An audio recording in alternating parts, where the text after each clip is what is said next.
अस्सलामुअलैकुम। A1 TV की इलाकाई खबरों के साथ मैं हूं अरूज फ़खर। आपको बताएं, शाहकोट शहर में आबादी के दरमियान मौजूद आइस फैक्ट्रीज इलाका मकीनों के लिए किसी बड़े हादसे का सबब बन सकती हैं।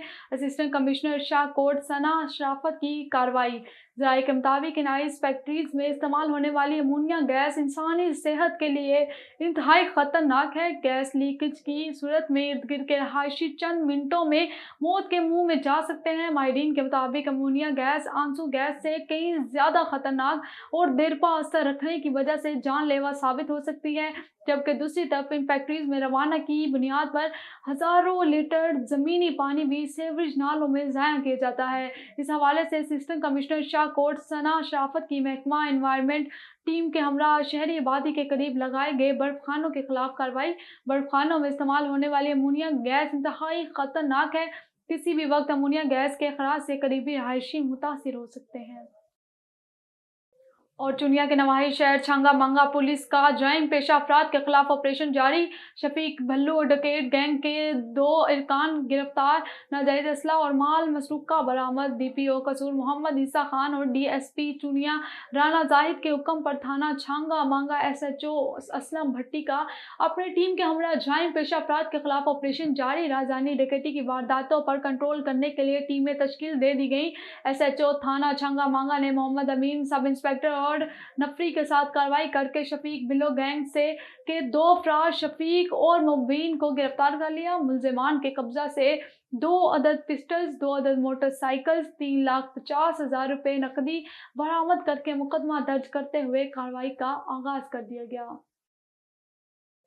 और खबर शामिल करें, घुंबट के करीब भारो थाने की हदूद में भट्टी बरादरी के 2 ग्रुपों में पुराने तनाज़े पर तसादम हो गया और फायरिंग के नतीजे में एक राहगीर रिक्शा ड्राइवर समेत 3 अफराद मारे गए और 2 जख्मी। तफसीलात के मुताबिक घुंबट के करीब भारो थाने की हदूद में पुरानी तनाज़ा पर भट्टी बरादरी के 2 ग्रुपों में तसादम हो गया। आज़ादाना फायरिंग के नतीजे में भट्टी बरादरी के सादिक भट्टी को और एक राहगीर रिक्शा ड्राइवर आमिर जोयो मौका पर ही जहांबाग हो गए, जबकि 3 अफराद मोहब्बत भट्टी, कयूम भट्टी और रफीक भट्टी शदीद जख्मी हो गए। इत्तला मिलने पर पुलिस जाए वकूआ पर पहुंच कर लाश और जख्मियों को अपनी तहवील में लेकर घम्मस अस्पताल मुंतकिल कर दिया गया, जिसमें एक जख्मी कयूम भट्टी जख्मों की तरफ न लाते हुए चल बसा। लाशों की जरूरी कार्रवाई के बाद बुरसा के हवाले कर दी गई। इस वाक़े का केस अब भी दाखिल नहीं हुआ।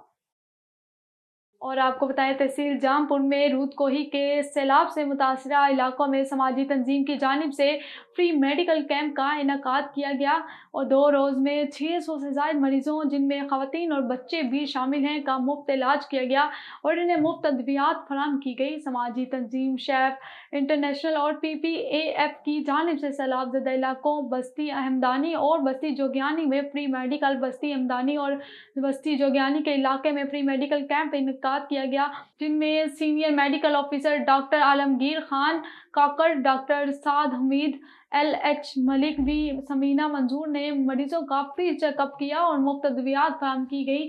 तंजीम के नुमाइंदा मास असगर के मुताबिक मेडिकल कैंप में 600 से ज़ायद सैलाब से मुतासरा मर्द, खवातीन और बच्चों को स्किन एलर्जी, डायरिया, मलेरिया, बुखार की मेयार और सर्टिफाइड अद्वियात फराहम की गई और स्क्रीनिंग भी की गई।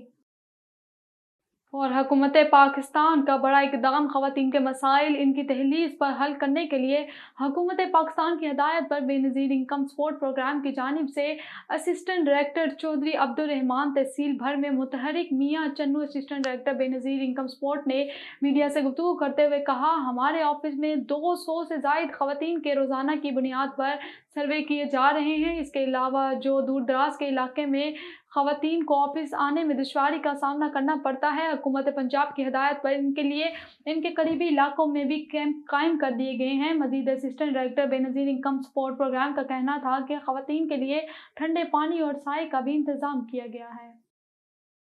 और नवाब अली मोहम्मद स्टाफ पर मामूली बात पर मिथिला और अराइन बरादरी के 2 फरीकैन में झगड़ा हो गया। दोनों फरीकैन 2 अफराद हमजा अराइन शौकत मिथिला जख्मी हो गए। जख्मियों के इलाज के लिए तहसील अस्पताल काजी अहमद मुंतकिल कर दिया गया, जबकि शिराज अराइन ने मीडिया को बताया कि मिथिला बरादरी के अता मोहम्मद मिथलो, इमरान मिथलो, शौकत मिथलो, अल्ताफ़ मिथलो, साजिद मिथलो और दीगर नामालूम अफराद ने घर पर हमला करके खवातीन और बच्चों को तशद्दुद का निशाना बनाया, जबकि हमजा राय शदीद जख्मी हुए हैं। उन्होंने आला हिकाम से इंसाफ का मुतालबा किया है। और आपको बताएं, बहावल नगर में FIA टीम की मोहल्ला निज़ामपुरा में बड़ी कार्रवाई। इंसानी स्मगलिंग में मुलविस गिरोह का सरगना मरकजी मुलजिम खालिद उमर फारूक गिरफ्तार। मुलजिमान ने गुज़िश्ता साल जिला गुजरांवाला के रिहायशी 3 नौजवानों को लीबिया से इटली भिजवाने का सौदा किया था। मुलजिम ने नौजवान सफ़िया रहमान, मुजीबुल्लाह और गुलाम मुर्तज़ा से 51,68,000 रुपये वसूल किए। मुलजिमान ने बुरसाट से मजीद फीकस 25 लाख रुपए की डिमांड कर दी। मुलजिमान ने घर वालों को धमकी दी कि अगर मजीद रकम ना दी तो तीनों नौजवानों को लीबिया में ही कत्ल कर दिया जाएगा। FIA ने फौरी एक्शन लेते हुए मुलजिमान के खिलाफ मुकदमा दर्ज करके कार्रवाई की। दौरान कार्रवाई मरकजी मुलजिम खालिद उमर फारूक, जो कई माह से इश्तहारी था, गिरफ्तार कर लिया। मुलजिमान सादालू शहरियों को पाकिस्तान से लीबिया और यूरोपीय ममालिक में भेजने का झांसा देकर लूटते थे। मुलजिमान अपने दीगर साथियों के जरिए पाकिस्तानी शहरियों को कैद और अगवा करके इनके बुरसा से भारी तावान वसूल करते थे। और आपको बताएं, ओकारा सालाना उर्स मुबारक हज़रत पीर डोलन शाह बोलाद बहार चक नंबर 25 2RA ओकारा में बड़े अदबो अदाब के साथ मनाया गया, जिसमें कौमी खेल, कबड्डी और महफिल नात, महफिल समा, मेहमान खसूसी मलिक तारिक महमूद, सीनियर सहाफ़ी, मीडिया एडवाइज़र, वज़ीर आज़म अवामी हेल्पलाइन मलिक मोहम्मद रफ़ीक खोकर, भाई असम्बली PP 184 टिकरार Lahore, MP Chaudhry Shafqat Ali Chaddar Chaudhry, Khawar Ali Chaddar, Irfan Alam SHO Malik Aslam Khokhar, DSP Malik Mohammad, inspector Malik Mohammad Altaf, DSP Pir Syed Fayaz Akhtar Bukhari ने बतौर मेहमान ख़ुसूसी शिरकत की।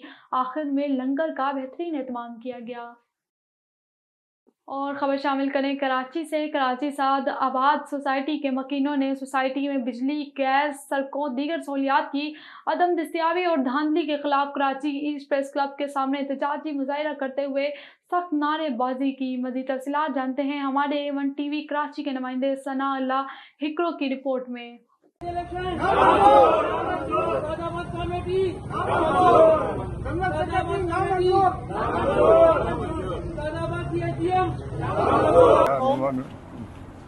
अस्सलाम वालेकुम भाई। दोस्तों, बात ये है कि ये एक कॉमन प्रॉपर्टी है जो हर एक आदमी को प्रॉपर्टी है।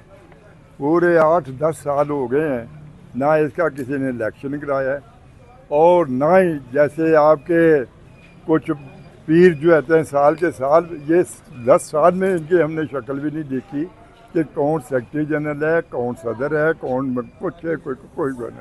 नंबर 2, हमारे लाखों रुपए क्या करोड़ों रुपए जमा है और लेकिन अकाउंट में देखेंगे तो बिल्कुल अकाउंट खाली है। अकाउंट में कोई पैसा नहीं, किसके कहाँ चला गया है, अकाउंट से अकाउंट में चला गया है। और हमारे जो कमर्शियल प्लाट थे जिनसे हमने रोडें बनानी थी, जिससे बिजली का खर्चा निकालना था, जिससे दूसरे वो इन्होंने अपने आपस में तकसीम बना लिया। तकसीम करके आपस में तकसीम करके पता नहीं किधर कौन चला गया, कौन खा गया, कौन नहीं खा गया। तो अब ये बहुत ही अल्लाह वाले लोग हैं जो बाहर निकले हैं। अल्लाह ताला का नाम लेके अल्लाह ताला इनकी मदद करेगा और ये बिल्कुल सही काज के लिए उठे हैं। ये इलेक्शन के हवाले से जब हमें पता चला कि कोई इलेक्शन का प्रोग्राम है इनका, लेकिन उन्होंने हमें कोई इतला नहीं दी और कोई लेटर वेटर किसी को नहीं हुआ। और तो मैं चला गया 20 जुलाई को 2024 को मैं चला गया सोसाइटी ऑफिस में और बाकायदा सेक्रेटरी जनरल से मुलाकात हुई। तो उससे मेरी काफ़ी बातचीत हुई कि इस हवाले से कि भाई आप डेवलपमेंट कब कर रहे हो, इलेक्शन कब करा रहे हो। तो उसने मुझे साफ मना कर दिया कि कोई इलेक्शन नहीं हो रहे और जब होंगे तो हम आपको बाकायदा अखबार में देंगे और प्लस ये कि उसके बाद आपको हम लेटर के थ्रू आपको इन्फॉर्मेशन देंगे। अब जब पता चला और ये बिल्कुल स्टेट अवेस ने मुझे साफ बता दिया कि कोई इलेक्शन का प्रोग्राम नहीं है हमारा, तो ये बहुत अफसोस हमें हुआ है कि अभी वो चीज़ अल्हम्दुलिल्लाह सोसाइटी वालों की काविशों की वजह से वो पता चल गया कि यार ये 2 जून में इश्तिहार दिया गया है और अभी 25 अगस्त को इलेक्शन भी जनरल बॉडी मीटिंग भी होनी थी। ये सब इसका मतलब है कि मुंह पे उसने मुझे झूठ बोला है। तो हमारा बहुत सख्त एहतजाज इस सिलसिले में, हम पूरी फैमिलीज़ हमारी सफ़र कर रही हैं। कम से कम 6 अरब रुपए के मकानात लोगों ने प्रॉपर्टी के ऊपर खर्च किए हुए हैं, लेकिन इस सब बिजली ना होने की वजह से, सहूलियात ना होने की वजह से हमारी सोसाइटी उजड़ गई। और जो लोग सोसाइटी फैमिलीज़ के साथ रह रहे हैं वो भी बेचारे सफ़र कर रहे हैं, वो भी बेचारे मुश्किलात का शिकार हैं। तो ये मुझे उसने मुंह पे कहा था कि जी कोई इलेक्शन नहीं होगा, आप तसल्ली रखें, जब इलेक्शन होगा तो हम आपको बाय पोस्ट लेटर आएगा हर बंदे को। और आप ये देखें, ये चीज़ें सामने आ गई। बहुत शुक्रिया। न्यूज़ स्टूडियो से फिलवक्त इतना ही। मजीद खबरों और अपडेट्स के लिए देखते रहिए A1 TV।